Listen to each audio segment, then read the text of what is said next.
Jai Guruji. I would request Namrataji to kindly unmute herself and start the session.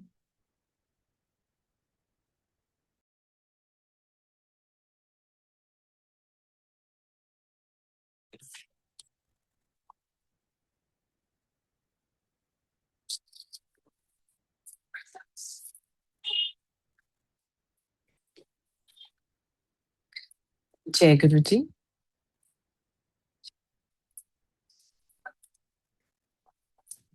जय गुरु जी। शुक्राना गुरु जी।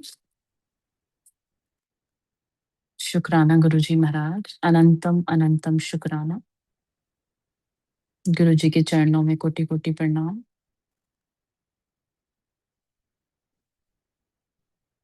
Multilingual सेवादार team की तरफ से बहुत बहुत शुक्राना। I would like to invite uncle Hargovind Arora ji uncle अपनी जर्नी गुरु जी के साथ शेयर करने के लिए।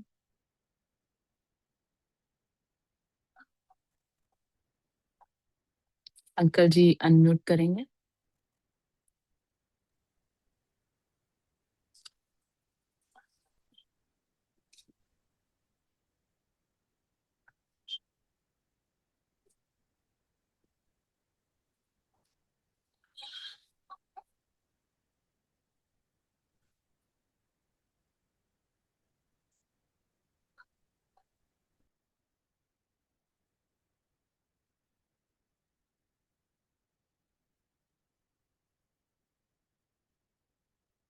Jai Guruji. Can I start?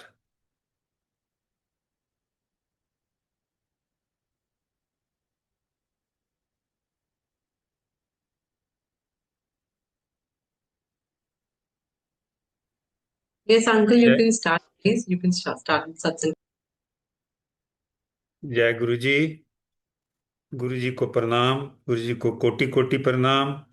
गुरु जी की प्यारी प्यारी संगत को प्रणाम। जय गुरु जी। शुक्राना गुरु जी। गुरु जी, शुक्राना to multilingual team for giving me the opportunity to share this satsang. मैं जो सत्संग आपके साथ शेयर करने जा रहा हूँ वो 1993 का है। मैं उस टाइम पंजाब गवर्नमेंट में वाटर सप्लाई सीवरेज बोर्ड में एज एग्जीक्यूटिव इंजीनियर काम करता था।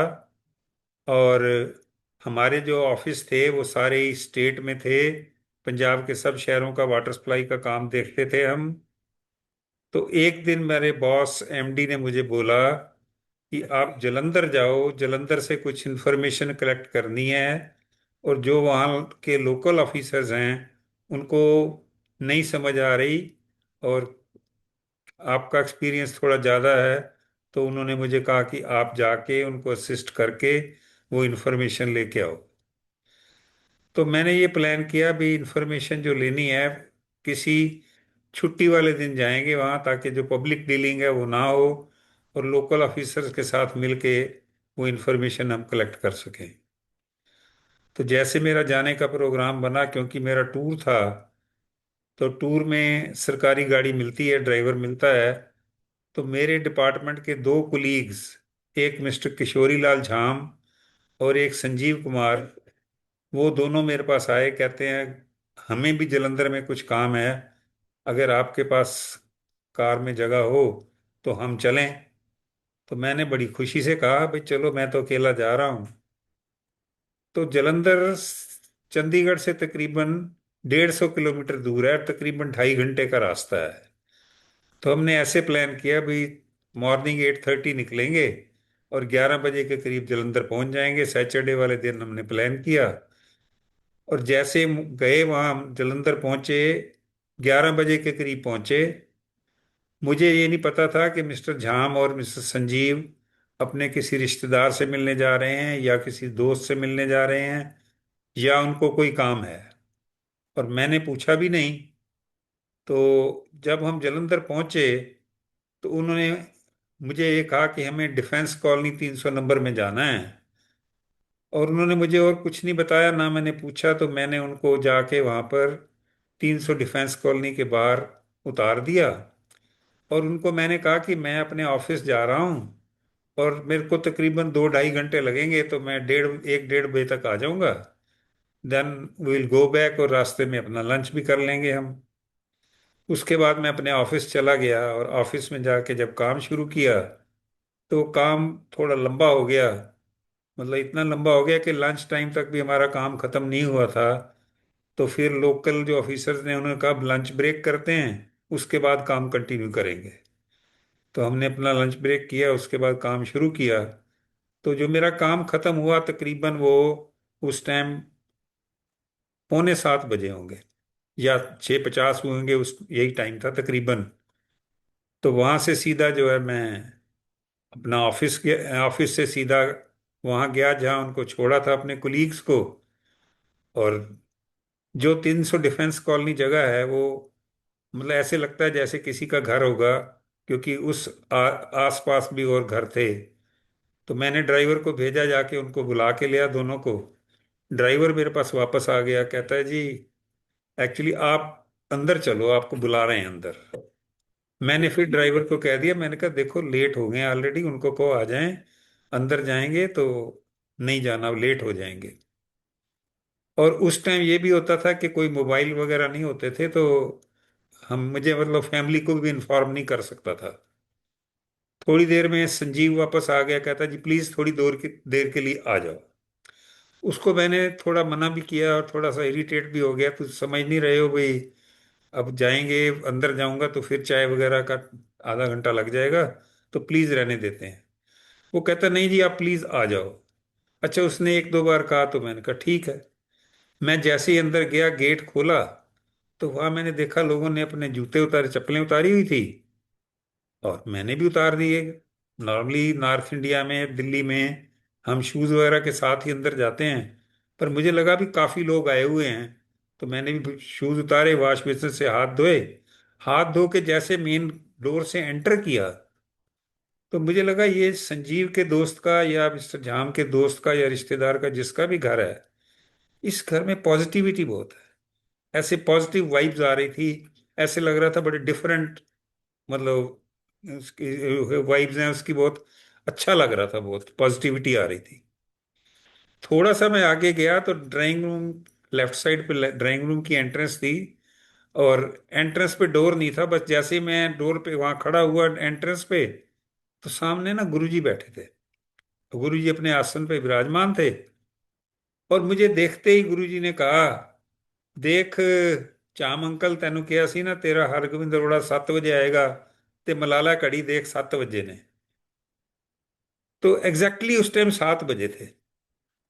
और मेरे को सरप्राइज ये हुआ कि मैं फर्स्ट टाइम यहाँ आ रहा हूँ, मैं गुरुजी को मिला भी नहीं कभी, और इनको मेरा टाइम कैसे पता है और नाम कैसे पता है। दैट वाज फर्स्ट सरप्राइज, मेरा नाम मैं तो बताया ही नहीं नाम।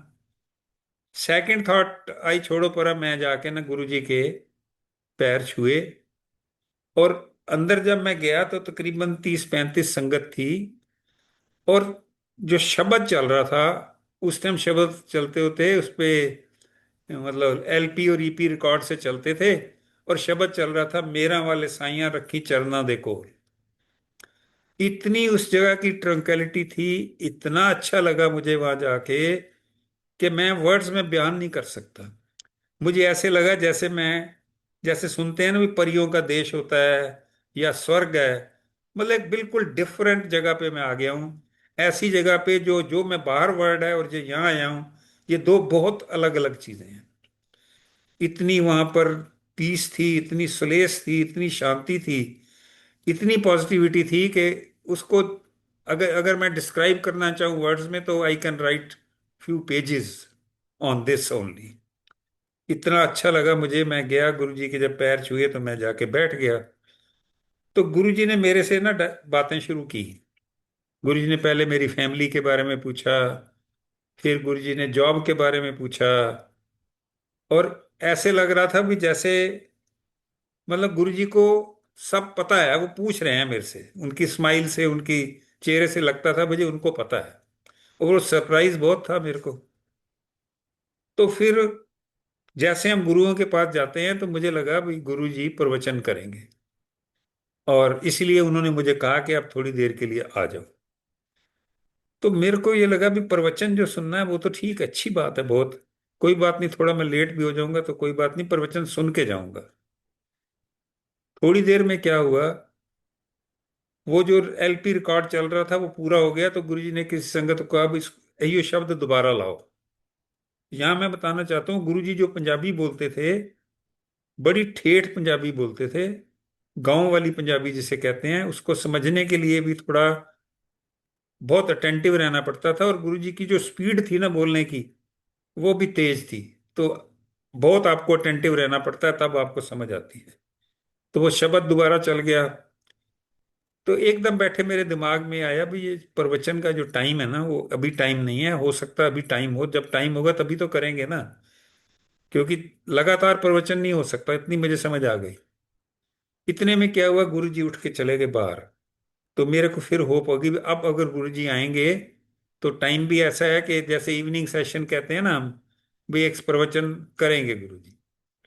गुरु जी 2-4 मिनट बाद वापस आ गए, और संगत जी आप हैरान हो गए, गुरु जी अपने हाथ से मेरे लिए चाय प्रसाद, समोसा प्रसाद, मीठा कुछ था, मुझे ये नहीं पता जलेबी थी कि बर्फी थी क्या था, पर एक मीठी चीज थी, और पानी भी, जल प्रसाद भी मेरे लिए गुरु जी लेके आए। तो जितनी रिस्पेक्ट मेरी जब मैं एंटर किया था गुरु जी के प्रति हुई, उससे मैनी टाइम्स हो गई भाई गुरु जी मेरे लिए खुद जाके प्रसाद लेके आए हैं। क्योंकि कहीं भी हम जाते हैं तो ये सारा काम जो है सेवादार करते हैं, पर गुरु जी खुद लेके आए तो बहुत मतलब मुझे अच्छा लगा, उनके हाथ से मुझे प्रसाद मिला। मैंने साया प्रसाद खाया, चाय भी पी, जल प्रसाद भी ग्रहण किया, और बहुत अच्छा लगा मुझे। मुझे लगा अब चाय का जैसे हो गया प्रसाद का, अब शायद प्रवचन करेंगे, पर गुरु जी ने कोई प्रवचन नहीं किया। मेरे से जैसे बातें की थी गुरु जी, और भी संगत से ऐसे 1-to-1 बातें करते थे। किसी के साथ जो भी बात कर रहे हैं गुरुजी उससे पूछते थे, या गुरुजी ने से पूछनी है, किसी ने गुरुजी को पूछते थे। तो ऐसे थोड़ी देर और गुजर गई, तो मेरे मन में आया भी मुझे लगता है आज प्रवचन नहीं होना। तो मैंने ना संजीव को एक बार इशारा किया भाई चलने का, जैसे उस जगह से मेरा उठने को बिल्कुल मन नहीं था, पर सिर्फ ये था भाई मैं लेट हो रहा हूँ और मेरी वाइफ को फिक्र हो रही होगी भाई कहाँ रह गए इतनी देर। थोड़ी देर बाद गुरुजी फिर उठ के चले गए। गुरुजी उठ के गए, और 2-4 मिनट बाद फिर गुरुजी एक लंगर की थाली लेके आए, और जो संगत चार कोई आगे बैठी थी, उसमें जेंट्स भी थे लेडीज भी थी, तो गुरुजी ने चारों को ऐसे करके कहा भाई तुसी चारों इकट्ठे खाओ। फिर गए गुरुजी, फिर अगली थाली लेके आए, फिर तीसरी थाली लेके आए। तो ऐसे लगा था सारी जितनी भी संगत है 30-35-40 जितनी भी थी, भाई आज गुरुजी खुद अपने हाथ से सबको लंगर खिला रहे हैं। तो जब चौथी थाली आई लंगर की, तो जहां मैं बैठा था मेरे साथ एक अंकल थे, दो अंकल थे और एक आंटी थे, तो हमने उन्होंने गुरु जी ने हमें कहा भी चारों इकट्ठे खाओ। वो चारों इकट्ठे खाने में ना, संगत जी सच बता रहा हूँ, मेरे को थोड़ी हेजिटेशन थी भाई मैं जिनको जानता नहीं मैं उनके साथ कैसे खाऊंगा। पर गुरु जी का ऑरा ऐसा था, गुरु जी का कहना ऐसा था कि एकदम वहम हट गया भी ठीक है गुरु जी ने कहा है तो खाना है। तो मैंने लंगर प्रसाद खाया। लंगर प्रसाद के बाद भी मुझे फिर ये होप थी भी शायद गुरुजी प्रवचन करेंगे, पर गुरुजी ने कोई प्रवचन नहीं किया। मैं एक बार संजीव को इशारा किया, संजीव ने फिर मुझे इशारा किया भी थोड़ी देर बैठ जाओ। तो ये जब हम एक दूसरे से इशारा करते थे, गुरुजी जैसे कहते ना किसी की चोरी पकड़ी जाती है, ऐसे गुरुजी देखते थे और फिर एक स्माइल दे देते थे। कहा कुछ नहीं गुरुजी ने, स्माइल देते थे। उनको पता था भी हमारे मन में क्या चल रहा है।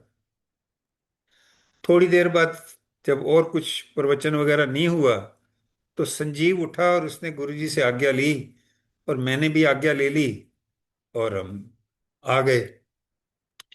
बाहर निकल के सबसे पहले मेरे को ये था भाई जो ड्राइवर बाहर बैठा है, अभी उसको रास्ते में खाना खिलाऊंगा, और फिर उसके बाद जाएंगे। तो लेट काफी हो रही है, सिर्फ फिक्र ये हो रही थी भी लेट हो गए हैं। पर जब मैं बाहर आया तो मैंने देखा, ड्राइवर से मैंने पूछा, ड्राइवर मुझे आज भी नाम है, पाली था उसका नाम। वो कहता है जी मुझे चाय प्रसाद भी मिला था, समोसा प्रसाद भी मिला, सब कुछ मिला है, और उसके बाद मुझे लंगर प्रसाद भी मिला है, मैं तो सब कुछ खा लिया, मैं चलने को तैयार हूँ। संगत जी, एक मैं और बताना चाहता हूँ, जो अंदर रोजिस की तरह खुशबू आ रही थी ना उस मंदिर में, जो गुरु जी का जलंधर वाला मंदिर है, ऐसी खुशबू आ रही थी कि उसको भी मतलब बयान करना बहुत मुश्किल है। अच्छा, जैसे हम वापस जा रहे थे तो मेरे को फिर वही थॉट आ गई, भाई या तो संजीव ने बताया होगा गुरु जी को मेरा नाम, या जाम साहब ने बताया होगा, और इन दोनों के अलावा और तो किसी को मेरा पता ही नहीं, हम तीनों आए थे और मैं जानता नहीं किसी को। तो मैंने उनसे पूछा, कहते हैं हमें गुरु जी ने दोपहर को 2 बजे कह दिया था, भाई तुसी आराम नाल बह जाओ, ਤੁਹਾਡਾ हरगोबिंद अरोड़ा 7 बजे आएगा शामी, तुसी बह जाओ आराम नाल। तो फिर भी मतलब मैंने उनसे एक एक बार अलग भी, जैसे कहीं रास्ते में रुके, अलग अलग भी कंफर्मेशन की, भाई ऐसे तो नहीं कह रहे। तो उन्होंने जब झाम अंकल ने मुझे बताया नहीं गुरुजी ने मैं दोपहर को 2 बजे कह दिया था, तो मेरे को लगा भाई वाकई गुरुजी को इसका मतलब कोई उनके पास सुपर पावर है। खैर करते करते हम घर पहुंच गए, घर आके मैंने वाइफ को बताया। रास्ते में संजीव ने मुझे एक चीज और, संजीव से मैंने पूछा, बस संजीव प्रवचन का कोई टाइम होता है, कोई शेड्यूल होता है कि किस टाइम करते हैं गुरुजी? उसने मुझे बताया जी कोई गुरुजी प्रवचन नहीं करते, गुरुजी के मेथड अलग हैं। एक तो है शब्द चल रहे होते हैं, और जो शब्द चल रहे होते हैं उसमें ही जो संगत है उनको अपने क्वेश्चंस के आंसर्स मिल जाते हैं, या फिर गुरुजी 1 to 1 संगत से बात करते हैं, उसमें गुरुजी से जो किसी ने पूछना है या गुरुजी ने जो गाइड करना है वो कर रहे होते हैं। कोई ऐसा प्रवचन वाला नहीं है, ये 1 to 1 है, संगत के साथ 1 to 1 कनेक्शन है। दूसरी मुझे संजीव ने ये बात बताई भी गुरुजी के पास ऐसी शक्ति है कि वो किसी की भी कोई भी भयानक से भयानक बीमारी भी ठीक कर सकते हैं। और फिर उसने मुझे बताया भी कईयों की गुरुजी ने डायबिटीज ठीक की है, कईयों की बीपी ठीक किया है, कईयों की हार्ट की प्रॉब्लम ठीक की है, कईयों की कैंसर की प्रॉब्लम ठीक की है। तो मतलब गुरुजी के पास एक सुपर पावर है। पर उसने, संजीव ने यह कहा भी, जैसे पंजाबी में कहते हैं ना, गुरु जी दी मौज हैगी है, उन्होंने जदों जिदी करनी है उदों ही करनी है, उन्होंने कहना नहीं पैंदा, उन्होंने सब पता है। अच्छा, फर्स्ट टाइम में मतलब ये चीज बड़ी, सच्ची बता रहा हूं मैं, मन को इतनी तसल्ली नहीं होती भाई, अनलेस हम गुरु जी को बताएंगे नहीं, गुरु जी को कैसे पता होगा? हम बताएंगे तो तभी वो हमारा सोल्यूशन करेंगे। पर वो संजीव ने जो कहा, वो मेरे को उसने कहा भी ये पक्की बात है भी गुरु जी की अपनी मौज है। खैर करते करते जब मैं वापस गया, मैंने अपनी वाइफ को बताया भी इसलिए लेट हो गए थे, गुरुजी के पास गए थे, और साथ में मैंने ये बताया भी गुरुजी के पास ऐसी सुपर पावर शक्ति है कि वो किसी की कोई भी बीमारी ठीक कर सकते हैं। फिर उसके बाद 1 2 दिन बाद, मतलब संडे मंडे के बाद ऑफिस शुरू हो गया। और एक्चुअली सच कहूँ भी 2 3 दिन बाद तो मतलब जैसे एक बहुत अच्छी जगह से घूम के हम आते हैं ना, तो माइंड में सारा सीन होता है, उसके बाद रूटीन में आ जाते हैं, ऑफिस के रूटीन में। तो मैं फिर भूल ही गया, जो मेमोरी थी वो 2 3 दिन रही, और उसके बाद भूल गया। तो नेक्स्ट वीक, अगले सैटरडे को संजीव का मुझे सवेरे फोन आ गया कि आज ना हम गुरुजी के पास फिर जा रहे हैं प्राइवेट कार करके, अगर आपने चलना है तो बताओ, आपको ले चलते हैं। तो मैंने उसको कह दिया नहीं, मेरे को नहीं जाना। और मैंने अपना लैंडलाइन पे फोन होते थे उस टाइम वो बंद कर दिया। तो मेरी वाइफ साथ बैठी थी, कहती आप तो कह रहे थे वो गुरुजी बीमारी ठीक कर देते हैं, तो हम चलते हैं गुरुजी के पास, मेरी जो कितने दिनों से बैक एक की क्रॉनिक प्रॉब्लम है कई सालों से, एक बार चलते हैं देखते हैं क्या होता है। तो मैंने कह दिया नहीं, मैंने तो मना कर दिया उसको, संजीव को। तो मेरी वाइफ कहती है दोबारा ट्राई कर लो, अगर वो होंगे तो हम चलेंगे। तो मैंने फिर संजीव को फोन किया, संजीव कहता ठीक है जी, अगर आपने चलना है तो आप आधे पौने घंटे में तैयार हो जाओ, हम आपको ले चलते हैं। तो मेरी वाइफ ने भी कहा चलो चलते हैं। संजीव जी आए और जाम साहब आए और हम उनके साथ फिर गए। जब सेकंड टाइम गए तो हम तकरीबन वही 11 साढ़े 11 बजे पहुंचे, और हम शाम को 4 5 5 बजे तक वहां रहे। वो जो मंदिर है, उसकी जो पॉजिटिविटी है, उसकी जो खुशबू है, उसमें जो मजा आता है जाके बैठ के, वो वर्ड्स में बयान करना बहुत मुश्किल है। इतना अच्छा लगता था, शब्द चल रहे होते थे, बीच में गुरुजी संगत से बात कर रहे हैं, कोई फालतू नहीं बात कर सकता था। गुरुजी जिससे बात कर रहे हैं बाकी संगत सुन रही होती थी, शब्द चल रहे होते थे। थोड़ी देर बाद गुरुजी कह देते थे, अच्छा ये शब्द चेंज करो। पर मैं, जितना मैंने देखा है, गुरुजी का जो सबसे फेवरेट शब्द होता था वो ये होता था, मेरा वाले साइयां रखी चरना दे कोल। यहाँ मैं ऐड करना चाहता हूँ कि मेरे गुरु जी ਜਿਹੜੇ ਹੈਗੇ ਨੇ, ਤੁਸੀਂ ਮੇਰਾ ਵਾਲੇ ਹੈਗੇ ਹੋ, ਤੁਸੀਂ ਮੈਨੂੰ ਹਮੇਸ਼ਾ ਆਪਣੇ ਚਰਨਾਂ ਦੇ ਕੋਲ ਰੱਖਣਾ, ਕਦੀ ਵੀ ਜੁਦਾ ਨਾ ਕਰਨਾ, ਮਰਤੇ ਦਮ ਤੱਕ ਤੁਹਾਡੇ ਕੋਲ, ਤੁਹਾਡੇ चरना 'ਚ रवां मैं। तो जब संजीव ने मुझे ये कह दिया था कि आपने गुरु जी को नहीं कहना, उनका अपना टाइम है, तो फर्स्ट विजिट पे मैंने नहीं कहा।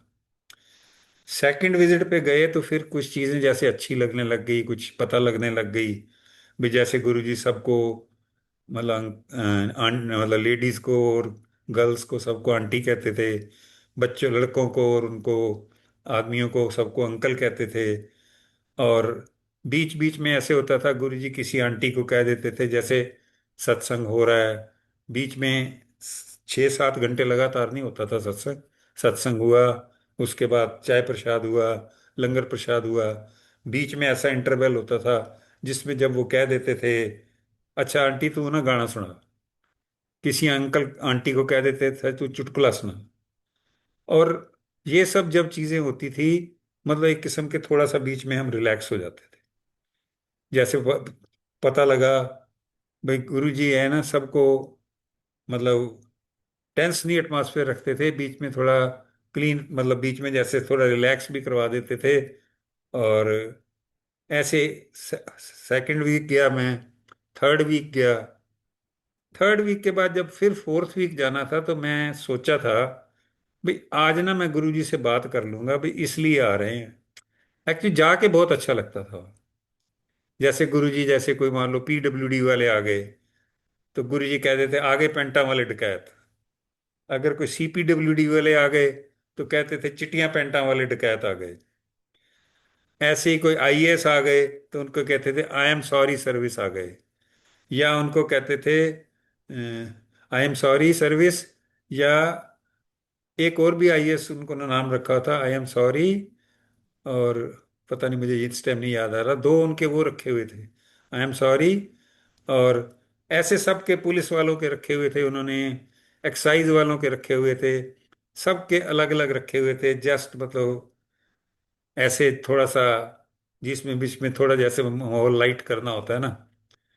तो मैं फोर्थ विजिट पे जब गया तो मैं ये सोच के गया था कि मैं आज ना गुरुजी से बात कर लूंगा। अगर तो गुरुजी ने कर दिया तो ठीक है, अगर नहीं किया तो फिर जो है मैं अगली बार नहीं आऊंगा। क्योंकि मुझे लगा भाई जब तक मैं बताऊंगा नहीं तो गुरुजी को कैसे पता लगेगा, हालांकि मुझे संजीव ने कह दिया था। खैर मैं फिर भी फोर्थ विजिट जब हुई, इन बिटवीन मैं ये बताना चाहता हूँ, दूसरी या तीसरी विजिट पे मेरी वाइफ मिस अरोड़ा को, उन्होंने गुरुजी ने स्टाइलिश आंटी कहना शुरू कर दिया था। मेरी वाइफ को थोड़ा शौक था भाई, कोई भी कपड़े पहनने हैं, कुछ पहनना है, बड़े स्टाइल से पहनने हैं, जरूरी नहीं महंगे पहनने हैं, वही कपड़े थोड़ा प्रेस का, थोड़ा किसी मैचिंग का, ये वो करके।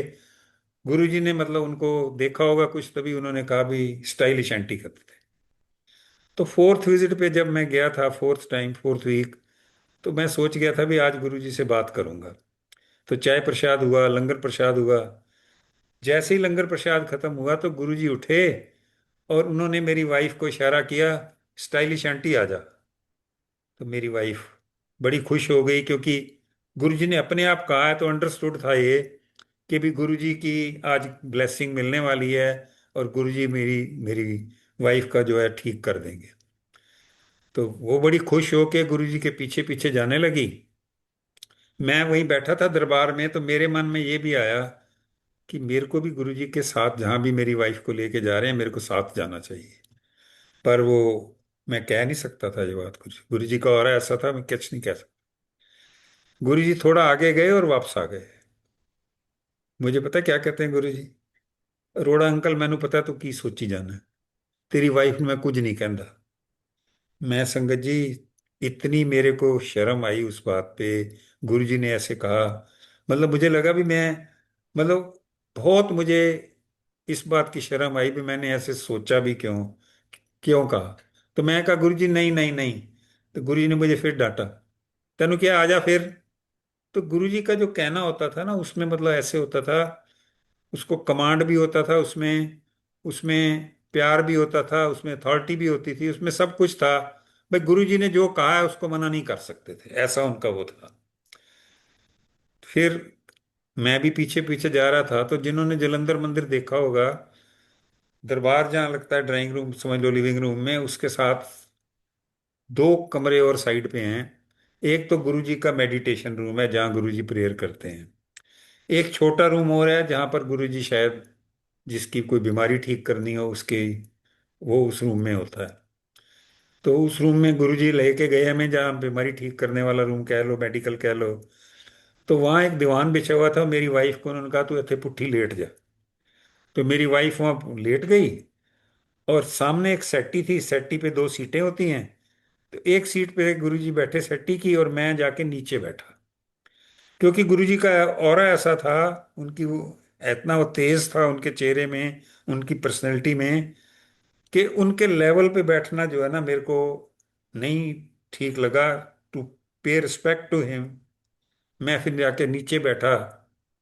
तो गुरु जी ने फिर मुझे कहा तू इत्थे आ जा। फिर जैसे मतलब आउट ऑफ रिस्पेक्ट मैं कहा गुरु जी मैं इत्थे ठीक है। तो गुरु जी ने फिर मुझे डांटा। और गुरु जी का जो कहना था ना, मतलब इट्स ए वर्ड फ्रॉम गौ शिवाजी, फ्रॉम गॉड। तो मैं जाके गुरु जी के साथ बैठा। सेट्टी के बीच में एक ड्रॉर था, ड्रॉर में से गुरुजी ने एक सर्विस स्पून निकाला, इतना जैसे चांदी का प्योर सर्विस स्पून। और गुरुजी ने उसके ऊपर कुछ बोला, और उसके बाद फूंक मारी उसको, और मेरी वाइफ का ट्रीटमेंट शुरू किया। ये जो रीढ़ की हड्डी है ना, इसके हर जॉइंट पे गुरुजी उससे प्रेस करते थे, सर्विस स्पून से ना प्रेस करते थे जॉइंट को। और जैसे ही प्रेस करते थे ऐसे चटकाने की आवाज निकलती थी, जैसे उंगलियां चटकाते हैं ना हम। तो हर जॉइंट पे गुरुजी ने प्रेस किया, 1 2 3 4, up to the end last joint तक, हर जॉइंट को प्रेस किया। और प्रेस करने के बाद वहाँ चटकाने की आवाज निकलती थी। और तकरीबन 3.5 पौने 4 मिनट लगे होंगे। उस 3.5 पौने 4 मिनट के बाद जैसे गुरुजी ने लास्ट में किया, तो सर्विस स्पून पे जो था, जिससे गुरुजी ने किया था, उसको फूंक मारी। और गुरुजी ने कहा कल्याण कीता। जो गुरुजी के मुंह से कल्याण कीता निकला है, वो ये समझ लो कि वो जो है भगवान के शिव जी के मुंह से निकला है। और ऐसा कल्याण किया गुरुजी ने, ऐसा कल्याण किया कि जब तक मेरी वाइफ उसके बाद जीवित रही, वो बैक पेन दोबारा नहीं हुई। और संगत जी इतने आंसू निकल रहे थे, इतने आंसू निकल रहे थे मेरी वाइफ के, कि जैसे बिल्कुल धार बहती है ना आंसुओं की, ऐसे बह रही थी। तो बीच में थोड़ा सा, मैं सच्ची बताऊं तो मैं थोड़ा डर भी गया, भाई इतने आंसू क्यों निकल रहे हैं, कहीं ऐसा तो नहीं है भाई कोई, मतलब कुछ और ही प्रॉब्लम तो नहीं हो जाएगी कोई, या ज्यादा तो नहीं हो जाएगी दर्द। पर वो बाद में समझ आई भी, जो अंदर तकलीफ थी गुरुजी ने आंसुओं के जरिए वो सारी बाहर निकाल दी। वो जिसको कहते हैं ना, जैसे सफाई कर दी। और गुरुजी की कृपा से टिल शी लिव्ड, वो दोबारा जो है पेन नहीं हुई। संगत जी इतना मतलब 2 3 दिन हमें ऐसे लगता रहा, मैं वाइफ को पूछता रहा, तो हमें ऐसे लगा था कहीं साइकोलॉजिकल तो नहीं है। पर वो साइकोलॉजिकल नहीं थी। वो गुरुजी ने उसको ठीक किया, गुरुजी ने उसका ट्रीटमेंट किया। और इतना हमें रिलीफ मिल गया कि मैंने ये सोचा, हमने दोनों सोचा कि हम जो है ना अब जाते हैं और गुरुजी का थैंक यू करके आते हैं। हमें उस टाइम शुक्राना वर्ड नहीं पता था, हमें था भी जैसे किसी डॉक्टर के पास जाते हैं, डॉक्टर ठीक कर देता है, उसी सेंस में समझ लो भी एक बार जाके गुरु जी का थैंक यू करके आते हैं। तो मैं, मेरी वाइफ, मेरा बेटा गौतम और मेरी डॉटर आशु, हम चारों गए गुरु जी के पास। और इतना अच्छा लगता था वहां जाके, इतना अच्छा लगता था कि शब्दों में बयान करना बहुत मुश्किल है। सवेरे हम जाते थे, जैसे 11 साढ़े 11 बजे गए, और उसके बाद शाम तक वापस आते थे। सारा दिन टाइम कैसे गुजर गया है ये पता भी नहीं लगता था। और अच्छा लगता था बहुत जाके, जैसे हम गए गुरुजी के पास, शब्द चल रहे होते हैं, और ऐसे मतलब लगता था भी बहुत ऐसी जगह पे आ गए हैं हम, ऐसी जगह पे आ गए हैं जहाँ ना मतलब कोई किसी किस्म की इतनी किसी किस्म की कोई दुनिया से कोई वो प्रॉब्लम्स वाली बात नहीं है। एक डिफरेंट वर्ल्ड है, एक डिफरेंट वर्ल्ड में आ गए हम।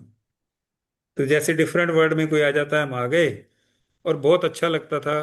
संगत जी, मैं ये भी बताना चाहता हूँ कि जो गुरु जी के मंदिर से जो खुशबू होती थी, वो खुशबू हमारे घर में चंडीगढ़ में, जो तकरीबन जलंधर से 150 किलोमीटर है, हमारे घर में से कई कई दिन आती थी।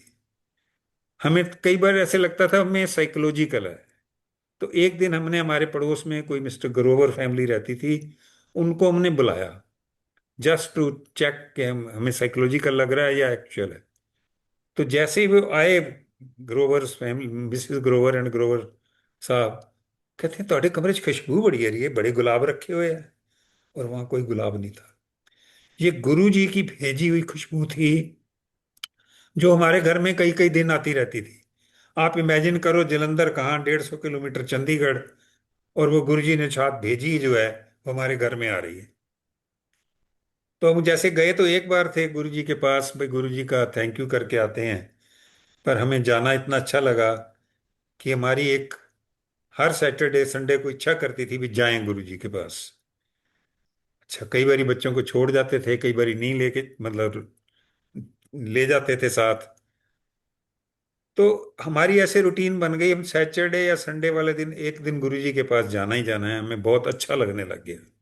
वहां जाते थे, बड़ा सुकून मिलता था, लंगर प्रसाद मिलता था। गुरु जी जो है वो इतनी मतलब उनकी ऑरा इतना अच्छा था।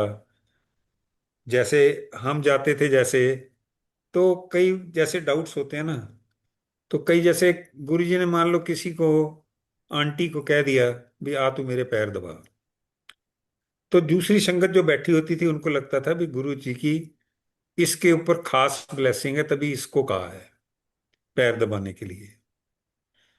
पर बाद में गुरु जी ने समझाया था, भाई मैं ਜਿਹੜੇ ਆਪਣੇ ਪੈਰ ਦਬਾ ਰਿਹਾ, ਮੈਂ ਉਸ ਸੰਗਤ ਦੇ ਕਸ਼ਟ ਕੱਟ ਰਿਹਾ, ਇਹ ਤਰੀਕਾ ਹੈਗਾ ਕਸ਼ਟ ਕੱਟਣ ਦਾ। जैसे गुरु जी ने एक दिन मेरे बेटे को कहा, गौतम को, भाई तू आके मेरे पैर दबा। तो वो गुरु जी के जब पैर दबा रहा था तो बड़े आराम आराम से पैर दबा रहा था वो। तो उसे लगा था भी जो गुरु जी के पैर इतने सॉफ्ट हैं, बहुत आराम आराम से कर रहा था, तो गुरु जी ने उसको डांटा। गुरु जी ने कहा तू भी जनानियां वांगू दबाई जाना, चंगी तरह दबा। उसने कहा गुरु जी ਤੁਹਾਡੇ ਪੈਰ ਇੰਨੇ ਸੌਫਟ ਨੇ, ਮੈਨੂੰ ਇਹ ਡਰ ਲੱਗਦਾ ਸੀ ਕਿ ਤੁਹਾਨੂੰ ਆਰਾਮ ਦੀ ਬਜਾਏ ਉਲਟਾ ਮਤਲਬ ਉਹ ਨਾ ਹੋਵੇ, तकलीफ ना होवे। कहते नहीं, तू चंगी तरह दबा। ऐसे ही गुरु जी जैसे संगत में गुरु जी ने चाय थोड़ी ग्रहण करी, तो थोड़ा प्रसाद के तौर पर जो चाय थोड़ी बच गई, तो किसी को किसको देनी है वो गुरु जी को पता होता था। गुरु जी इशारा करते थे और उसको बुला के किसी आंटी को दे दी या किसी अंकल को दे दी। तो उनको लगता था भी गुरु जी दी ਇਹਦੇ ਤੇ ਖਾਸ ਕਿਰਪਾ ਹੈਗੀ ਹੈ। तो इस दौरान गुरु जी ने ये बताया भी मेरी वास्ते ਜਿਹੜੀ ਸੰਗਤ ਹੈ ਨਾ, ਮੇਰੀ ਸਾਰੀ ਸੰਗਤ ਮੇਰੀ ਬਰਾਬਰ ਹੈ। ਜਿਹੜਾ ਮੇਰੇ ਕੋਲ ਸਭ ਤੋਂ ਅੱਗੇ ਬੈਠਾ ਹੈ ਉਹ ਵੀ, ਤੇ ਜਿਹੜਾ ਮੇਰਾ ਸਭ ਤੋਂ ਦੂਰ ਬੈਠਾ ਹੈ ਉਹਦੇ ਵਾਸਤੇ ਵੀ ਮੇਰੀ ਬਲੇਸਿੰਗ ਦੋਨਾਂ ਵਾਸਤੇ ਬਰਾਬਰ ਹੈ। ਇਹ ਨਹੀਂ ਹੈਗਾ ਵੀ ਜਿਹੜਾ ਮੇਰੇ ਨੇੜੇ ਬੈਠਾ ਹੈ ਉਹਨੂੰ ਜ਼ਿਆਦਾ ਬਲੇਸਿੰग ਮਿਲ रही है, ਜਿਹੜਾ दूर बैठा है ਉਹਦੇ ਨਾਲ ਉਹਨੂੰ ਘੱਟ मिल रही है। तो गुरु जी ये चीजें समझाते थे। तो जब हम ऐसे जाना शुरू किए तो गुरु जी, मेरी जो डॉटर है वो डेंटिस्ट बनना चाहती थी, और हमारे हमको गुरु जी के पर इतना मतलब वो हो गया था, हमें फेथ हो गया था, भाई हम जो भी करेंगे वो गुरु जी से पूछ के करेंगे। तो गुरु जी से हमने पूछा, तो गुरु जी ने मना कर दिया। कहते हैं ਤੁਹਾਡੀ ਜਿਹੜੀ ਬੇਟੀ ਹੈ ਨੇ ਇੰਨੀ ਸੋਹਣੀ ਹੈਗੀ ਏ, ਇਹਨੂੰ ਬੀਏ ਕਰਾਓ ਤੇ ਇਹਦਾ ਚੰਗਾ ਇਹਦਾ ਵਿਆਹ ਕਰ ਦਿਓ। ਇਹ ਡੈਂਟਿਸਟ ਬਣ ਕੇ ਐਵੇਂ ਲੋਕਾਂ ਦੇ ਮੂੰਹ 'ਚ ਹੱਥ ਮਾਰਦੀ ਫਿਰੇਗੀ, ਤੇ नहीं कोई लोड़ नहीं, ਇਹਨੂੰ बीए कराओ।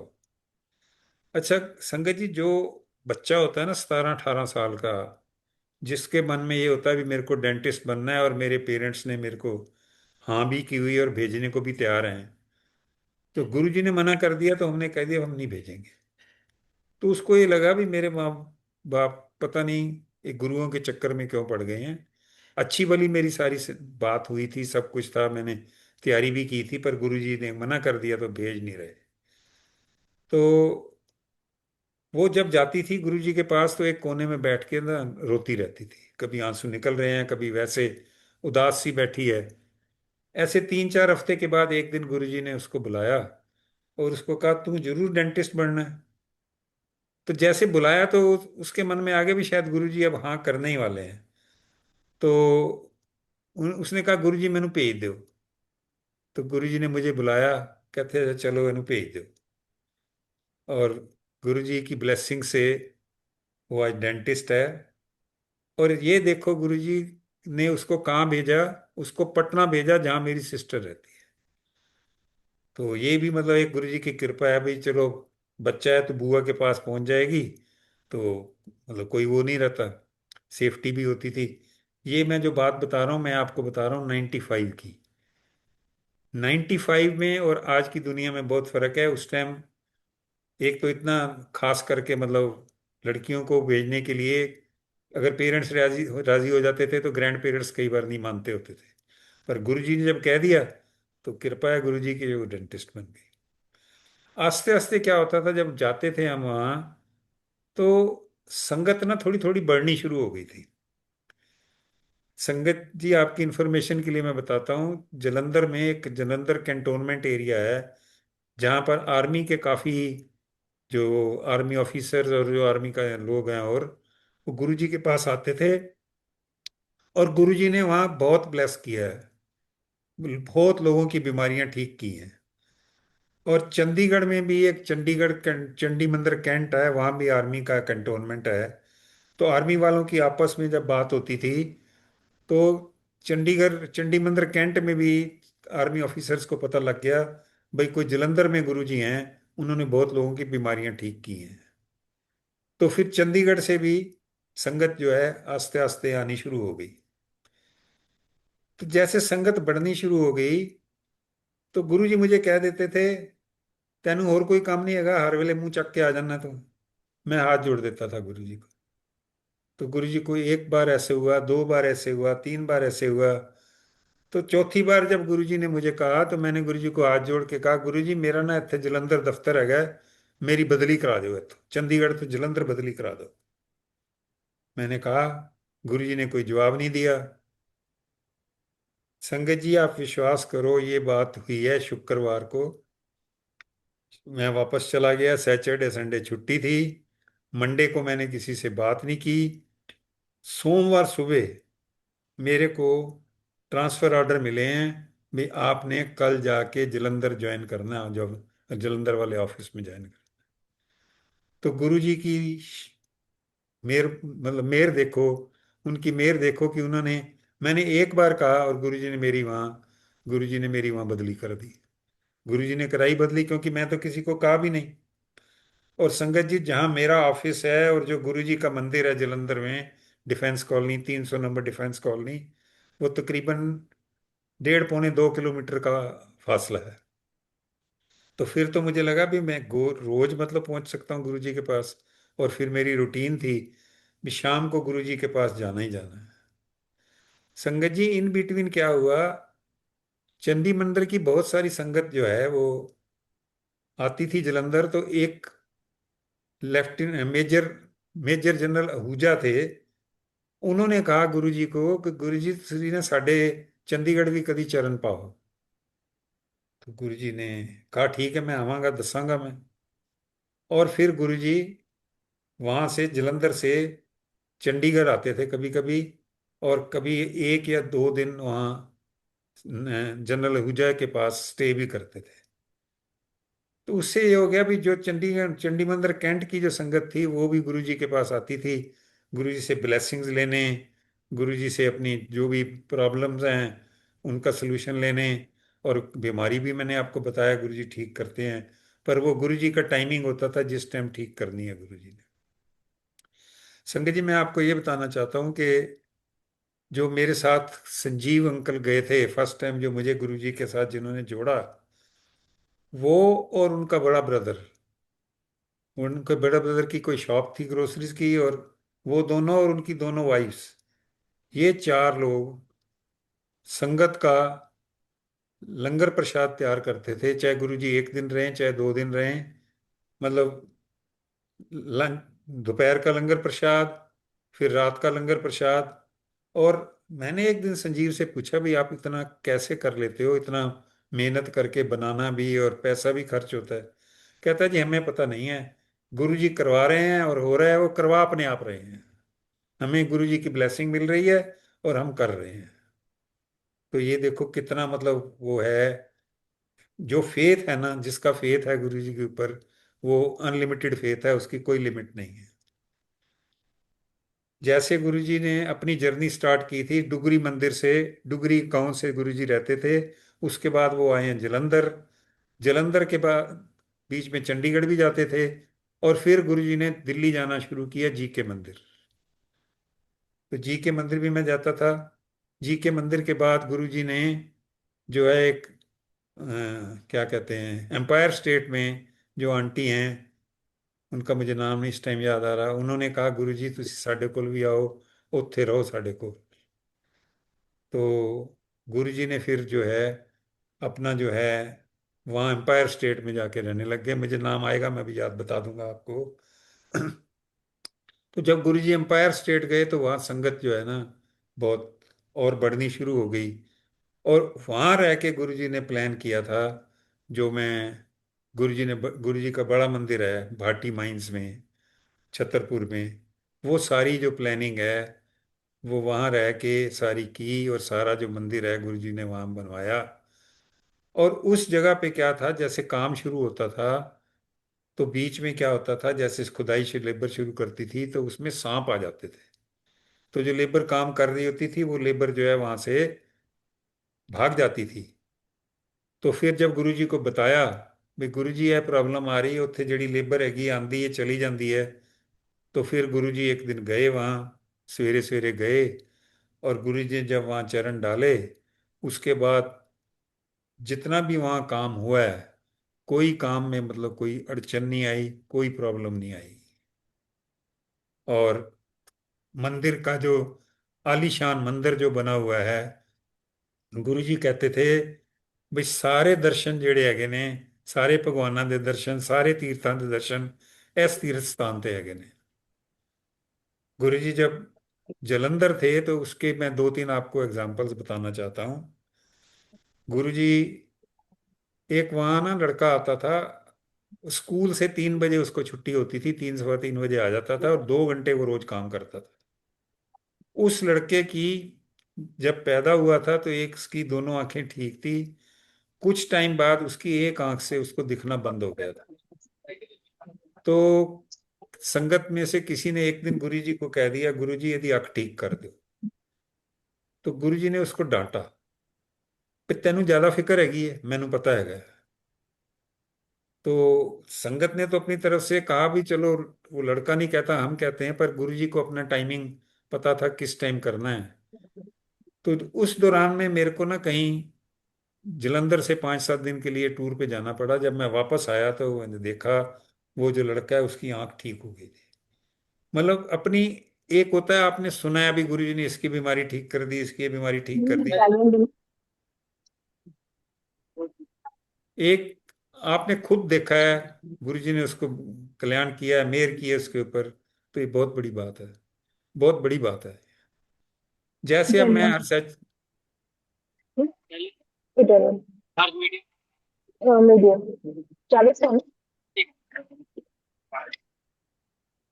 गुरुजी ने, जैसे मैं जाता था तो मेरे एक बॉस थे, वो कहते थे आप हर सैटरडे कहीं जाते हो, कहाँ जाते हो? तो मैंने उनको बताया, तो उन्होंने कहा भी हम भी आपके साथ चलेंगे। मैंने कहा चलो।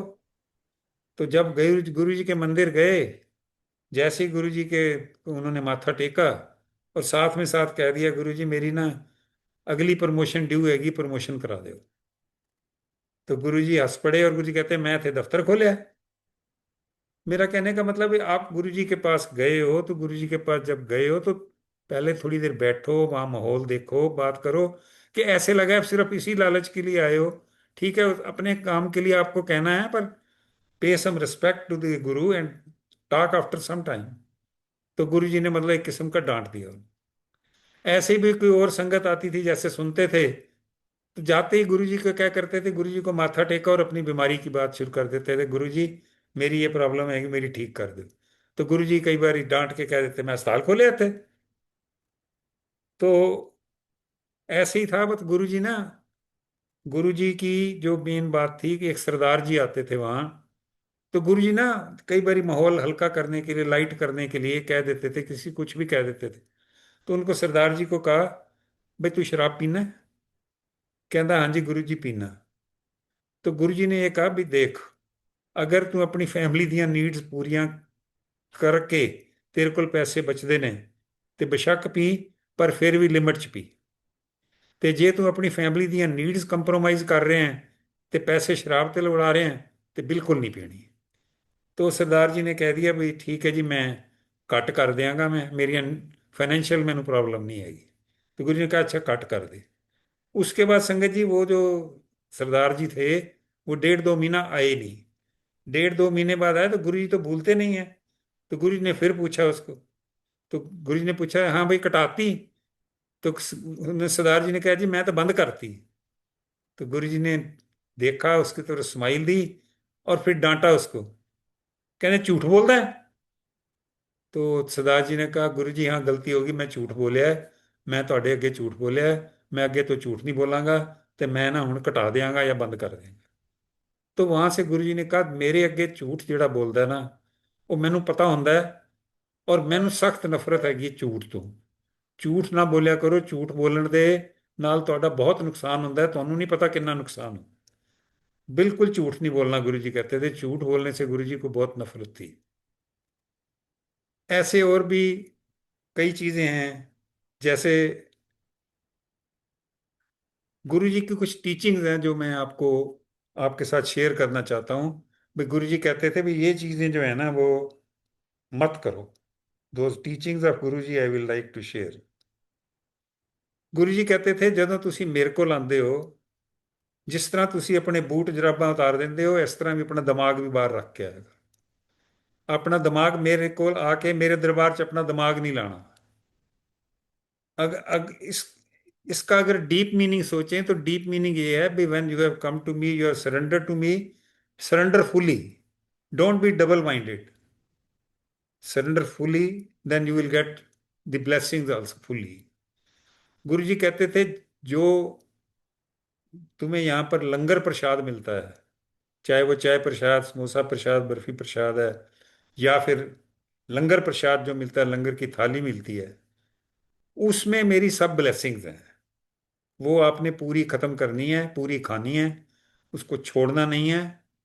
और अगर यहाँ खाओगे तो वो एक किस्म की आपकी दवाई है, दवाई for your physical elements and दवाई फॉर योर मेंटल स्टेबिलिटी, दोनों की वो उसमें मेरी ब्लेसिंग है। और अगर आप उसको घर लेके जाते हो तो वो दवाई नहीं है, देन इट बिकम्स मिठाई। उनका मतलब है जो भी रिया है उसको यहीं खाना है आपने। और गुरु जी कहते थे मेरे पास आना जो है ना, तब आओ जब अपने आप फैमिली की रिस्पॉन्सिबिलिटीज आप पूरी कर लेते हो और आपके पास टाइम बचता है। नहीं तो अपने घर में बैठ के ही आप सिमरन करो। और गुरु जी कहते थे आपकी सबसे बड़ी ड्यूटी यही है भी जो आपकी फैमिली में रिस्पॉन्सिबिलिटी है उसको पूरा करना है। खास करके गुरु जी कहते थे जो आपके बुजुर्ग पेरेंट्स रहते हैं, उनकी जो प्रॉब्लम्स हैं, उनकी जो सेवा है, उनको कोई फिजिकली कोई प्रॉब्लम है, कुछ है, अगर आप वो ठीक ढंग से कर रहे हो तो फिर समझ लो भी मेरे पास आ गए, समझ लो that is your prime responsibility. तो उसमें गुरु जी को एक संगत ने कहा गुरु जी मेरे को ना इन्ना टाइम नहीं होंदा, ਤੇ ਮੈਂ ਨਾ ਆਪਣੇ ਫਾਦਰ ਵਾਸਤੇ ਇੱਕ ਨਾ ਉਹ ਰੱਖਿਆ, ਮੇਲ ਅਟੈਂਡੈਂਟ ਰੱਖਿਆ ਹੋਇਆ ਹੈ ਤੇ ਉਹਨਾਂ ਦੀ ਸਾਰੀ ਨੀਡ ਪੂਰੀ ਹੋ ਜਾਂਦੀ ਹੈ। ਗੁਰੂ ਜੀ ਕਹਿੰਦੇ ਉਹ ਤੂੰ ਕੀਤਾ ਕਿਉਂਕਿ ਤੇਰੇ ਕੋਲ ਪੈਸੇ ਹੈਗੇ ਨੇ, ਪਰ ਤੂੰ ਸੇਵਾ ਨਹੀਂ ਕਰ ਰਿਹਾ। ਨੀਡ ਪੂਰੀ ਕਰਨਾ ਤੇ ਸੇਵਾ ਕਰਨਾ ਦੋਨਾਂ 'ਚ ਬਹੁਤ ਫਰਕ ਹੈਗਾ। ਜਦ ਤੱਕ ਤੁਸੀਂ ਆਪਣੇ ਬਜ਼ੁਰਗ ਪੇਰੈਂਟਸ ਦੀ ਸੇਵਾ ਕਰ ਸਕਦੇ ਹੋ ਜ਼ਰੂਰ ਕਰੋ। ਜੇ ਤੁਸੀਂ ਉਹ ਨਹੀਂ ਕਰ ਰਹੇ ਤੇ ਤੁਸੀਂ ਬਹੁਤ ਵੱਡੀ ਜਿਹੜੀ ਚੀਜ਼ ਹੈਗੀ ਹੈ ਨਾ, ਇੱਕ ਅਪਰਚੁਨਿਟੀ ਜਿਹੜੀ ਹੈਗੀ ਹੈ ਪੁੰਨ ਖੱਟਣ ਦੀ, ਉਹਨੂੰ ਮਤਲਬ ਕਰ ਰਹੇ, ਇਗਨੋਰ ਕਰ ਰਹੇ ਹੈਗੇ। ਇਹ ਗੁਰੂ ਜੀ ਕਹਤੇ ਥੇ ਵੀ ਸਤਸੰਗ ਤੋਂ ਬਾਅਦ ਤੁਸੀਂ ਸਿੱਧਾ ਆਪਣੇ ਘਰ ਜਾਣਾ, ਕਿਧਰੇ ਕਿਸੇ ਦੇ ਘਰ ਨਹੀਂ ਜਾਣਾ, ਸਿੱਧਾ ਆਪਣੇ ਘਰ ਜਾਓ। ਜਿਹੜੀਆਂ ਤੁਹਾਨੂੰ ਬਲੇਸਿੰਗਸ ਇੱਥੋਂ ਸਤਸੰਗ ਤੋਂ ਮਿਲ ਰਹੀਆਂ, ਉਹ ਜਦੋਂ ਤੁਸੀਂ ਘਰ ਜਾਓਗੇ ਤੇ ਉਹ ਤੁਹਾਨੂੰ ਮਿਲਣੀਆਂ ਤੇ ਤੁਹਾਡੀ ਫੈਮਿਲੀ ਨੂੰ ਮਿਲਣੀਆਂ। ਘਰ ਜਾ ਕੇ ਉਸ ਤੋਂ ਬਾਅਦ ਤੁਸੀਂ ਜਿੱਥੇ ਜਾਣਾ, ਆਪਣਾ ਕੰਮਕਾਰ ਕਰਨਾ, ਕਾਰੋਬਾਰ ਕਰਨਾ, ਕਿਸੇ ਨੂੰ ਮਿਲਣ ਜਾਣਾ, ਪਰ ਪਹਿਲੇ ਤੁਸੀਂ ਸਿੱਧਾ ਸਤਸੰਗ ਤੋਂ ਬਾਅਦ ਜਿਹੜਾ ਹੈਗਾ ਆਪਣੇ ਘਰ ਜਾਓ ਤੇ ਤਾਂ ਤੁਹਾਨੂੰ ਬਲੇਸਿੰਗ ਮਿਲਣਗੀਆਂ। ਇੱਕ ਗੁਰੂ ਜੀ ਇਹ ਕਹਤੇ ਥੇ ਬਈ ਤੁਸੀਂ ਅਗਰ ਸਤਸੰਗ ਤੋਂ ਬਾਅਦ ਕਿਧਰੇ ਗਏ, ਉੱਥੇ ਕਿਸੇ ਦੀ ਬੈਕ ਬਾਈਟਿੰਗ ਸ਼ੁਰੂ ਕਰਤੀ, ਉਹਦੀ ਚੁਗਲੀ ਸ਼ੁਰੂ ਕਰਤੀ, ਤੇ ਜਿੰਨੀਆਂ ਬਲੇਸਿੰਗਸ ਤੁਹਾਨੂੰ ਮਿਲੀਆਂ ਉਹ ਤੁਹਾਨੂੰ ਨਾ ਮਿਲਣ ਦੀ ਬਜਾਏ ਉਹਨੂੰ ਟਰਾਂਸਫਰ ਹੋ ਜਾ ਰਹੀਆਂ ਜਿਹਦੀ ਤੁਸੀਂ ਚੁਗਲੀ ਕਰ ਰਹੇ ਹੋ। ਤੇ ਗੁਰੂ ਜੀ ਕਹਿੰਦੇ ਸੀ ਚੁਗਲੀ ਨਹੀਂ ਕਰਨੀ ਕਿਸੇ ਦੀ। ਤੁਸੀਂ ਇਹ ਮਤਲਬ ਇਹ ਗੱਲ ਨੂੰ ਖਤਮ ਹੀ ਕਰ ਦਿਓ ਵੀ ਕਿਸੇ ਦੀ ਚੁਗਲੀ ਨਹੀਂ ਕਰਨੀ। ਤੁਹਾਨੂੰ ਕੋਈ ਬੰਦਾ ਚੰਗਾ ਨਹੀਂ ਲੱਗਦਾ, ਤੁਸੀਂ ਚੁੱਪ ਰਹੋ। ਇੱਕ ਗੁਰੂ ਜੀ ਇਹ ਕਹਤੇ ਥੇ ਵੀ ਜਿਹੜਾ ਤੁਸੀਂ ਕੋਈ ਦਾਨ ਕਰਨਾ ਹੈ, ਉਹ ਦਾਨ ਜਿਹੜਾ ਹੈਗਾ, ਮੰਨ ਲਓ ਤੁਸੀਂ ਸੱਜੇ ਹੱਥ ਨਾਲ ਕਰਦੇ ਹੋ ਤੇ ਖੱਬੇ ਹੱਥ ਨੂੰ ਪਤਾ ਨਹੀਂ ਹੋਣਾ ਚਾਹੀਦਾ। ਇਹ ਬਿਲਕੁਲ ਗੁਪਤ ਦਾਨ ਹੋਣਾ ਚਾਹੀਦਾ ਹੈ। ਜੇ ਤੁਸੀਂ ਦਾਨ ਕਰਕੇ ਜ਼ਿਆਦਾ ਤੋਂ ਜ਼ਿਆਦਾ, ਕਹਿੰਦਾ ਤੁਹਾਡੀ ਆਪਣੀ ਜਿਹੜੀ ਲਾਈਫ ਪਾਰਟਨਰ ਹੈ, ਵਾਈਫ ਜਾਂ ਹਸਬੈਂਡ ਹੈ, ਉਹਨੂੰ ਦੱਸ ਸਕਦੇ ਹੋ। ਜਿਸ ਦਿਨ ਤੁਸੀਂ ਤੀਸਰੇ ਬੰਦੇ ਨੂੰ ਦੱਸਤਾ, ਚਾਹੇ ਉਹ ਤੁਹਾਡਾ ਆਪਣਾ ਬੱਚਾ ਹੀ ਕਿਉਂ ਨਾ ਹੋਵੇ, ਕਿ ਤੁਸੀਂ ਦਾਨ ਕੀਤਾ ਹੈਗਾ, ਤੁਸੀਂ ਜੋ ਦਾਨ ਕੀਤਾ, ਕਹਿੰਦੇ ਸੀ ਗੁਰੂ ਜੀ, ਉਹਦੀ ਜਿਹੜੀ ਸੈਂਕਟਿਟੀ ਹੈ ਨਾ, ਉਹ ਖਤਮ ਹੋ ਗਈ। ਦਾਨ ਜਿਹੜਾ ਹੈਗਾ ਗੁਪਤ ਦਾਨ ਹੋਣਾ ਚਾਹੀਦਾ। ਇੱਕ ਗੁਰੂ ਜੀ ਇਹ ਕਹਿੰਦੇ ਸੀ ਵੀ ਤੁਸੀਂ ਜਿਹੜਾ ਹੈਗਾ, ਮੈਂ ਤੁਹਾਨੂੰ ਕਿਸੇ ਧਰਮ ਵਾਸਤੇ ਨਹੀਂ ਰੋਕਦਾ, ਕਿਸੇ ਪੂਜਾ ਵਾਸਤੇ ਨਹੀਂ ਰੋਕਦਾ, ਪਰ ਇੱਕ ਗੱਲ ਸਮਝੋ ਬਈ ਦੋ ਕਿਸ਼ਤੀਆਂ ਦੇ ਵਿੱਚ ਸਵਾਰ ਹੋ ਕੇ ਕਿਆ ਤੁਸੀਂ ਨਦੀ ਦੇ ਦੂਜੇ ਕਿਨਾਰੇ ਪਹੁੰਚ ਸਕਦੇ ਹੋ? ਨਹੀਂ ਪਹੁੰਚ ਸਕਦੇ। ਤੁਸੀਂ ਟਰਾਈ ਕਰ ਲਓ।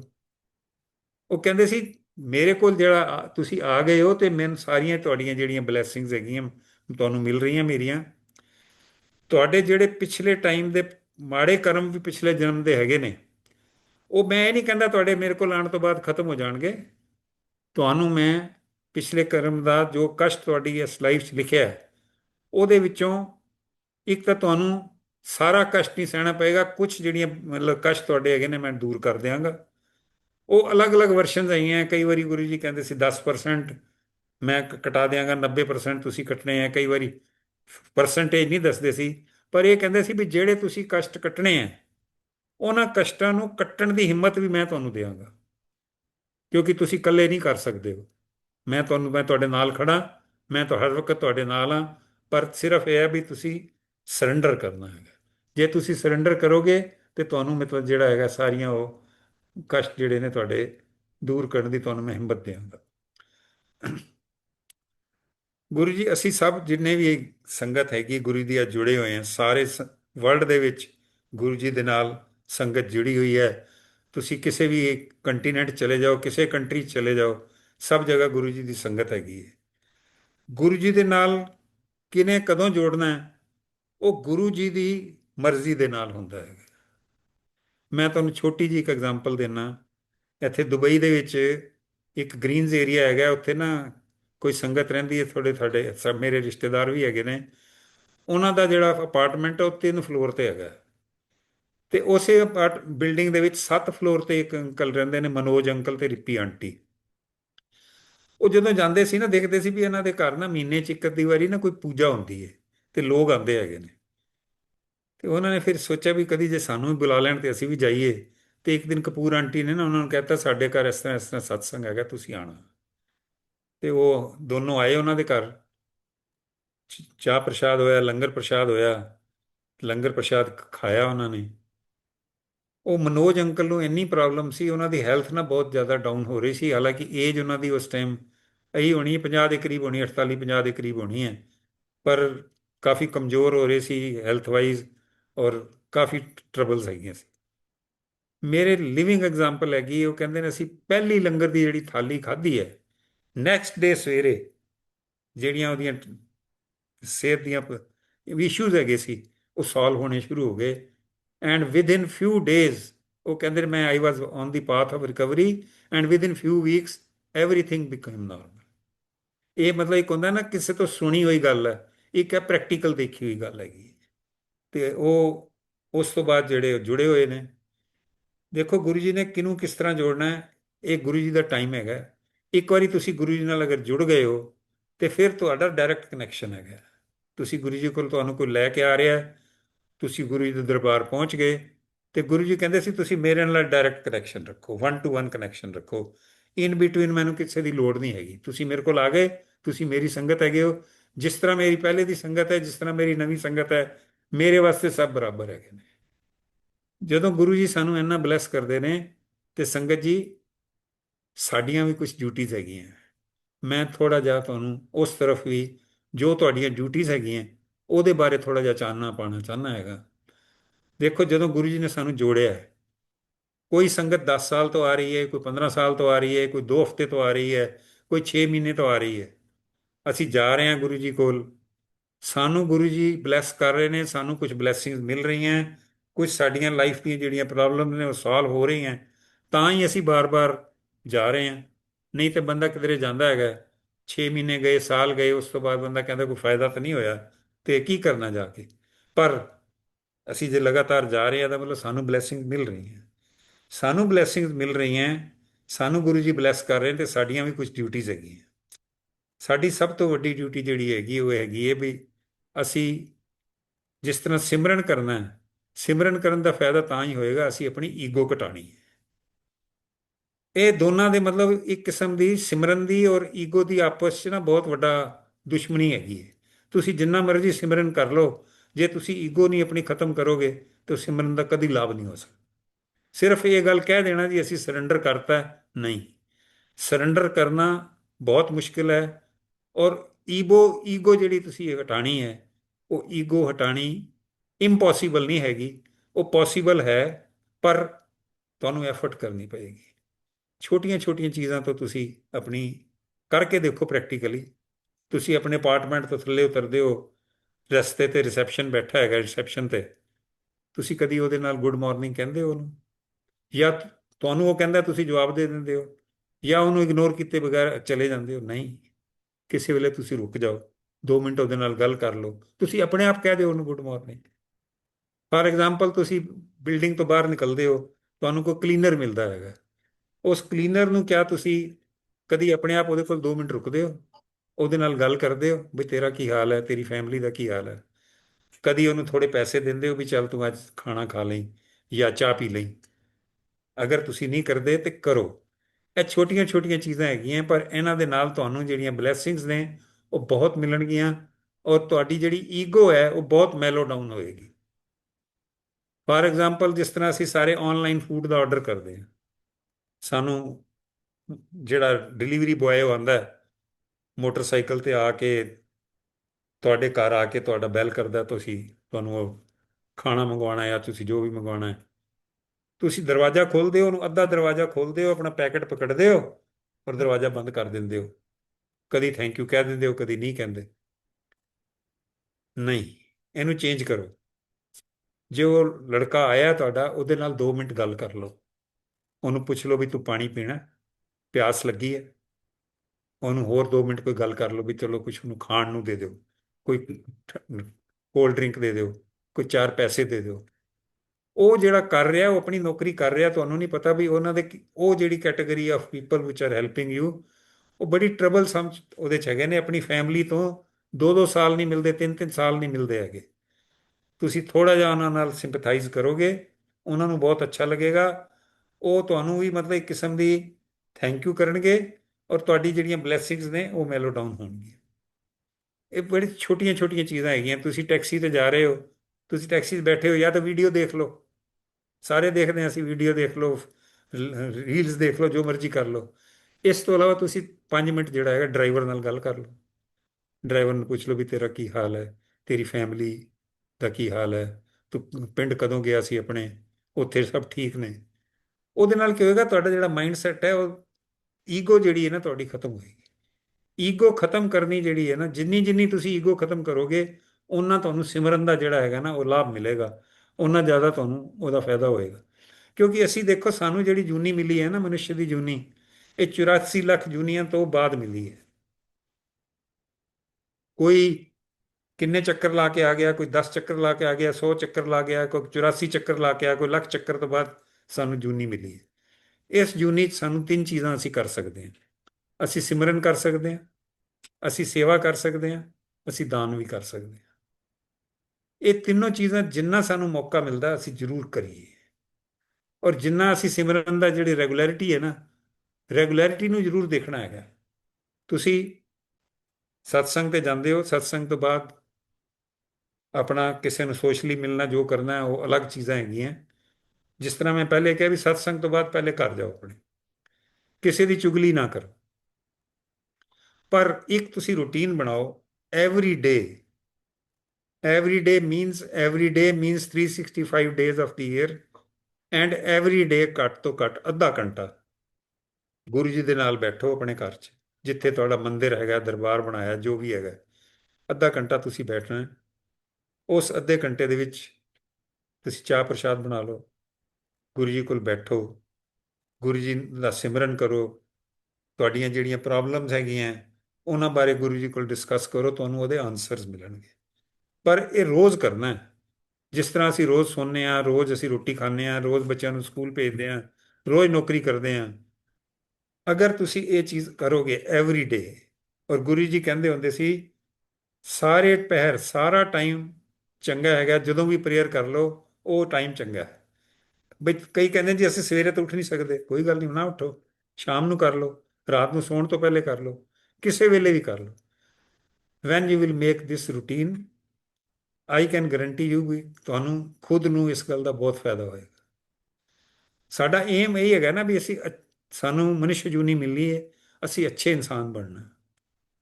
ਅੱਛੇ ਇਨਸਾਨ ਤਾਂ ਹੀ ਬਣਾਂਗੇ ਇਸ ਕੁਛ ਅਸੀਂ ਪੜ੍ਹੇ, ਗੁਰੂ ਜੀ ਦੇ ਜੁੜਨ ਤੋਂ ਬਾਅਦ ਸਾਡੇ 'ਚ ਕੁਛ ਅੱਛਾਈਆਂ ਆਉਣਗੀਆਂ। ਜਿਸ ਤਰ੍ਹਾਂ ਕਹਿੰਦੇ ਨੇ ਵੀ ਜਿਸ ਗੁਰੂ ਨੇ ਸਾਨੂੰ, ਗੁਰੂ ਜੀ ਨੇ ਸਭ ਕੁਝ ਦਿੱਤਾ ਹੈ, ਸਾਡੀ ਇੱਕ ਡਿਊਟੀ ਹੈਗੀ ਹੈ ਗੁਰੂ ਜੀ ਦੀ ਉਤਸਤ ਕਰਨਾ, ਗੁਰੂ ਜੀ ਦੀ ਪ੍ਰਸ਼ੰਸਾ ਕਰਨਾ। ਉਹ ਪ੍ਰਸ਼ੰਸਾ ਕਰਨ ਦੇ ਅਲੱਗ-ਅਲੱਗ ਤਰੀਕੇ ਹੈਗੇ ਨੇ।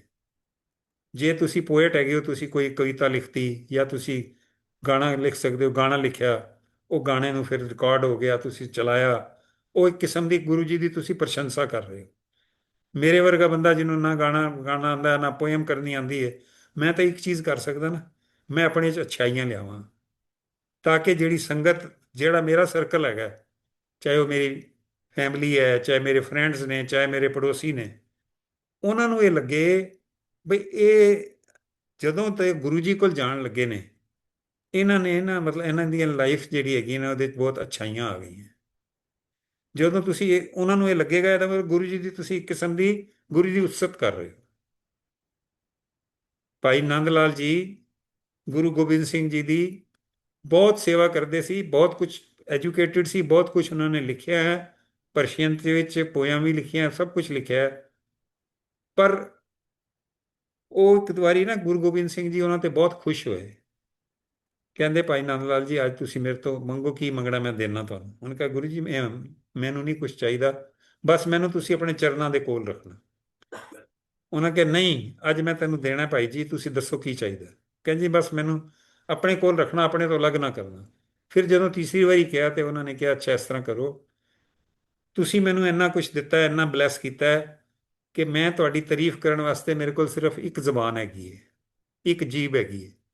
ਤੁਸੀਂ ਮੇਰੇ ਸਰੀਰ ਦੇ ਜਿੰਨੇ ਰੋਮ ਹੈਗੇ ਨੇ, ਇਹ ਸਾਰਿਆਂ ਤੇ ਜਿੱਬਾਂ ਲਾ ਦਿਓ, ਔਰ ਸਾਰੇ ਰੋਮ ਜਿਹੜੇ ਹੈਗੇ ਨੇ ਜਿੱਬਾਂ ਬਣ ਜਾਣ, ਉਹਨਾਂ ਨਾਲ ਮੈਂ ਤੁਹਾਡੀ ਉਤਸਤ ਕਰ ਸਕਾਂ, ਤੁਹਾਡੀ ਪ੍ਰਸ਼ੰਸਾ ਕਰ ਸਕਾਂ, ਮੈਨੂੰ ਇਹ ਦੇ ਦਿਓ। ਤੁਸੀਂ ਦੇਖੋ ਮਤਲਬ ਕਿੰਨੀ ਡੀਪ ਗੱਲ ਹੈਗੀ ਹੈ ਵੀ ਗੁਰੂ ਜੀ ਦੀ ਉਤਸਤ ਕਰਨਾ ਜਿਹੜਾ ਹੈਗਾ ਉਹ ਬਹੁਤ ਵੱਡੀ ਗੱਲ ਹੈ, ਔਰ ਅਸੀਂ ਉਹ ਕਰਨੀ ਹੈ, ਉਹ ਵੀ ਸਾਡੀ ਡਿਊਟੀ ਹੈਗੀ ਹੈ। ਇੱਕ ਗੱਲ ਹੋਰ ਹੈਗੀ ਹੈ, ਜਿਸ ਤਰ੍ਹਾਂ ਪਹਿਲੇ ਮੈਂ ਦੱਸਿਆ ਗੁਰੂ ਜੀ ਕਹਿੰਦੇ ਸੀ ਵੀ ਜਿਹੜਾ ਦਾਨ ਕਰਨਾ ਹੈ ਉਹ ਗੁਪਤ ਦਾਨ ਹੋਣਾ ਚਾਹੀਦਾ। ਇਹਦੇ 'ਚ ਮੈਂ ਤੁਹਾਨੂੰ ਇਹ ਰਿਕੁਐਸਟ ਕਰਨਾ ਚਾਹੁੰਦਾ ਬਈ ਜਦੋਂ ਸਾਡੇ ਤੇ ਕੋਈ ਟਰਬਲ ਆਉਂਦੀ ਹੈ ਤਾਂ ਅਸੀਂ ਦਾਨ ਵੀ ਕਰਨਾ ਸ਼ੁਰੂ ਕਰ ਦਿੰਦੇ ਹਾਂ, ਪ੍ਰੇਅਰ ਵੀ ਐਕਸਟਰਾ ਸ਼ੁਰੂ ਕਰ ਦਿੰਦੇ ਹਾਂ, ਸਭ ਕੁਝ ਐਕਸਟਰਾ ਕਰ ਦਿੰਦੇ ਹਾਂ। ਅਸੀਂ ਇਹਨੂੰ ਆਪਣਾ ਰੂਟੀਨ ਬਣਾ ਲਈਏ।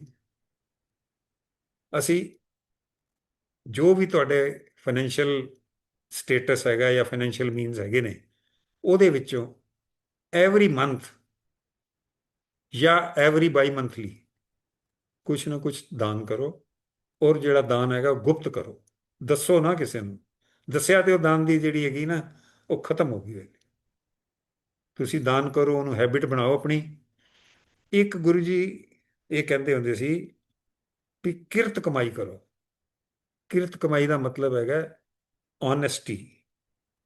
ਅਗਰ ਤੁਸੀਂ ਨੌਕਰੀ ਕਰ ਰਹੇ ਹੋ ਤੇ ਤੁਸੀਂ ਜਿਸ ਕੰਪਨੀ ਲਈ, ਜਿਸ ਆਰਗੇਨਾਈਜੇਸ਼ਨ ਲਈ ਕੰਮ ਕਰ ਰਹੇ ਹੋ, ਉਹਦੀ ਮਤਲਬ ਜਿਸ ਤਰ੍ਹਾਂ ਉਹਦਾ ਕੰਮ ਕਰਨਾ, ਤੁਸੀਂ 8 ਘੰਟੇ ਕੰਮ ਕਰਨਾ, 8 ਘੰਟੇ ਮਿਹਨਤ ਨਾਲ ਕੰਮ ਕਰੋ। ਜੇ ਤੁਸੀਂ ਆਪਣਾ ਬਿਜ਼ਨਸ ਕਰ ਰਹੇ ਹੋ, ਤੁਸੀਂ ਬਿਜ਼ਨਸ ਕਰ ਰਹੇ ਹੋ ਪ੍ਰੋਫਿਟ ਵਾਸਤੇ, ਪਰ ਘੱਟ ਤੋਂ ਘੱਟ ਇਹ ਦੇਖੋ ਵੀ ਜਿਹੜੇ ਮੇਰੇ ਵਰਕਰ ਹੈਗੇ ਨੇ ਉਹਨਾਂ ਨੂੰ ਵੀ ਮਤਲਬ ਪ੍ਰਪੋਰਸ਼ਨੇਟਲੀ ਮੈਂ ਉਹਨਾਂ ਦੀ ਜੋ ਵੀ ਉਹਨਾਂ ਦੀ ਸੈਲਰੀ ਹੈਗੀ ਹੈ, ਅਗਰ ਮੈਨੂੰ ਜ਼ਿਆਦਾ ਪ੍ਰੋਫਿਟ ਹੋ ਰਿਹਾ ਤੇ ਥੋੜੀ ਮੈਂ ਉਹਨਾਂ ਦਾ ਵੀ ਧਿਆਨ ਰੱਖਾਂ। ਦੈਟ ਇਜ਼ ਆਲਸੋ ਕਿਰਤ ਕਮਾਈ। ਇਹ ਨਹੀਂ ਵੀ ਤੁਸੀਂ ਆਪਣੇ ਤਾਂ ਲੱਖਾਂ ਕਮਾ ਲਓ, ਕਰੋੜਾਂ ਕਮਾ ਲਓ, ਤੇ ਉਹਨੂੰ ਜੇ ਤੁਸੀਂ ਮਿਨੀਮਮ ਸੈਲਰੀ ਜਿਹੜੀ ਮਿਨੀਮਮ ਵੇਜਿਸ ਹੈਗੀਆਂ ਉਹ ਦੇਣ ਵਿੱਚ ਵੀ ਮਤਲਬ ਕਿਰਸ ਕਰਦੇ ਹੋ, ਨਾ ਕਰੋ। ਤੁਹਾਡੇ ਕੋਲ 10 ਲੱਖ ਹੋਣਗੇ ਜਾਂ 25 ਲੱਖ ਹੋਣਗੇ, ਕੋਈ ਫਰਕ ਨਹੀਂ ਪੈਣਾ। ਪਰ ਜਿਹਦੀ ਨੀਡੀ ਤੁਹਾਡੀ ਲੇਬਰ ਤੁਹਾਡੇ ਕੋਲ ਕੰਮ ਕਰ ਰਹੀ ਹੈ, ਅਗਰ ਤੁਸੀਂ ਉਹਨਾਂ ਦਾ ਧਿਆਨ ਰੱਖੋਗੇ ਤੇ ਤੁਹਾਨੂੰ ਇੰਨੀਆਂ ਬਲੇਸਿੰਗਸ ਮਿਲਣਗੀਆਂ ਗੁਰੂ ਜੀ ਦੀਆਂ, ਇੰਨੀਆਂ ਮਿਲਣਗੀਆਂ, ਉਹਨੂੰ ਬਿਆਨ ਕਰਨਾ, ਵਰਡਸ ਬਿਆਨ ਕਰਨਾ ਬੜਾ ਮੁਸ਼ਕਿਲ ਹੈ। ਮੇਰੇ ਹਿਸਾਬ ਨਾਲ ਸਾਡਾ ਅਲਟੀਮੇਟ ਏਮ ਕੀ ਹੈਗਾ? ਸਾਡਾ ਅਲਟੀਮੇਟ ਏਮ ਹੈਗਾ ਕਿ ਅਸੀਂ ਗੁਰੂ ਜੀ ਦੀ ਸੰਗਤ ਬਣਨ ਤੋਂ ਬਾਅਦ ਇੰਨੇ ਅੱਛੇ ਇਨਸਾਨ ਬਣੀਏ ਕਿ ਸਾਨੂੰ ਜਿੰਨੇ ਵੀ ਗਲਤ ਕੰਮ ਨੇ ਜਾਂ ਮਾੜੇ ਕੰਮ ਨੇ ਉਹ ਕਰਨ ਤੋਂ ਸਾਨੂੰ ਖੁਦ ਨੂੰ ਗੁਰੇਜ਼ ਹੋਵੇ, ਅਸੀਂ ਨਾ ਕਰੀਏ। ਤੇ ਫਿਰ ਸਮਝ ਲਓ ਤੁਸੀਂ ਜੇ ਕਿਸੇ ਵੇਲੇ ਸਤਸੰਗ ਤੇ ਨਾ ਵੀ ਜਾ ਸਕੇ ਤੇ ਕੋਈ ਗੱਲ ਨਹੀਂ। ਮੇਨ ਜਿਹੜਾ ਤੁਹਾਡਾ ਏਮ ਹੈਗਾ to be a good human being, ਔਰ ਆਈ ਵੁੱਡ ਸਟ੍ਰੈਸ ਕਿ ਟਰਾਈ ਦੈਟ ਆਲਸੋ। ਜੈ ਗੁਰੂ ਜੀ, ਸ਼ੁਕਰਾਨਾ ਗੁਰੂ ਜੀ। ਗੁਰੂ ਜੀ ਕੋਈ ਸਤਸੰਗ ਕਰਦਿਆਂ ਮੇਰੇ ਕੋਲ ਕੋਈ ਗਲਤੀ ਹੋ ਗਈ ਹੋਵੇ, ਕੋਈ ਗੱਲ ਅੱਗੇ ਪਿੱਛੇ ਹੋ ਗਈ ਹੋਵੇ, ਮਤਲਬ ਬਿਆਨ ਕਰਦਿਆਂ ਸੀਕੁਐਂਸ ਦੀ, ਤੇ ਗੁਰੂ ਜੀ ਮਾਫ ਕਰਨਾ। ਸ਼ੁਕਰਾਨਾ ਗੁਰੂ ਜੀ। ਜੈ ਗੁਰੂ ਜੀ।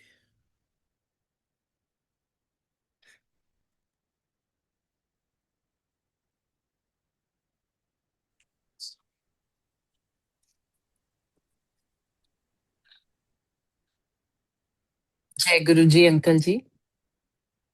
शुक्राना गुरु जी महाराज जी। शुक्राना है आपने, अंकल जी ने गुरु जी के साथ जो समय बिताया वो हमारे साथ शेयर किया।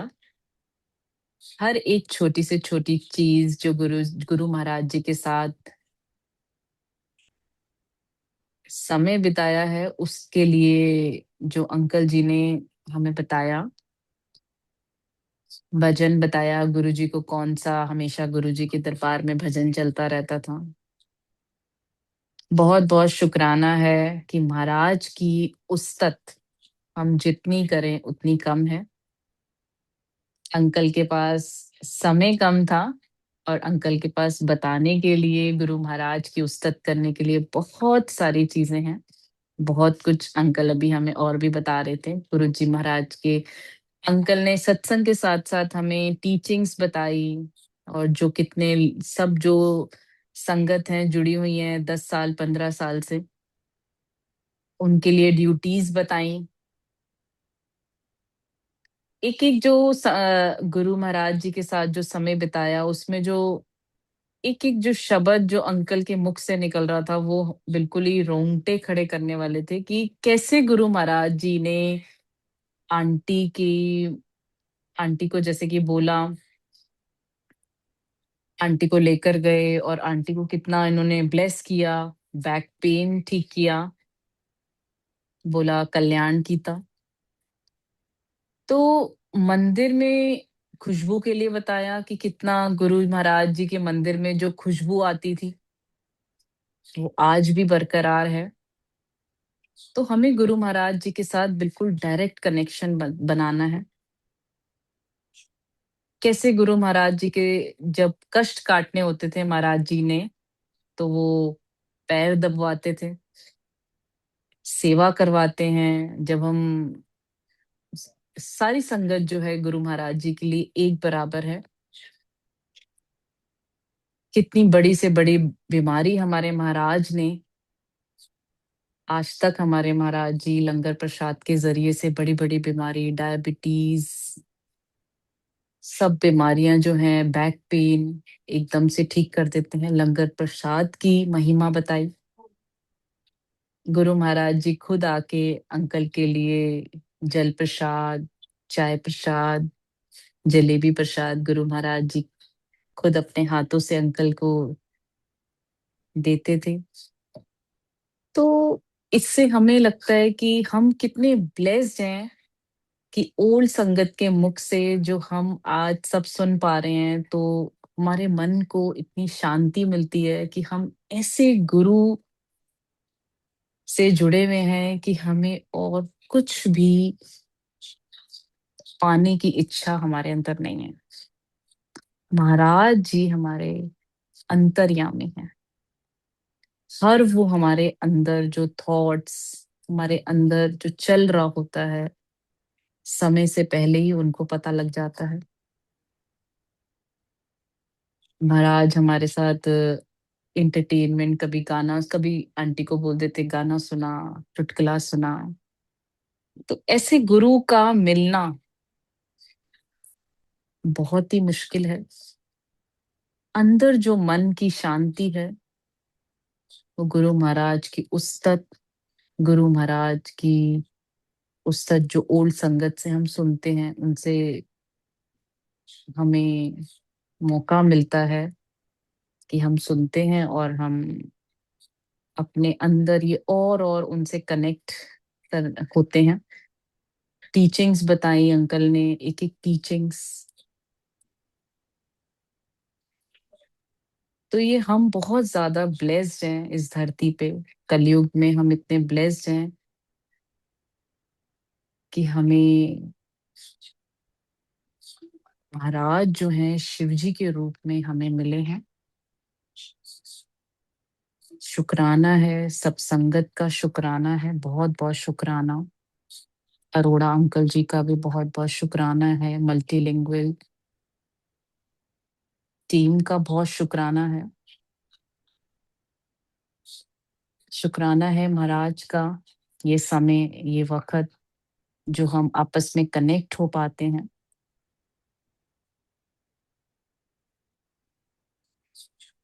शुक्राना अंकल, शुक्राना। जय गुरु जी, शुक्राना गुरु जी।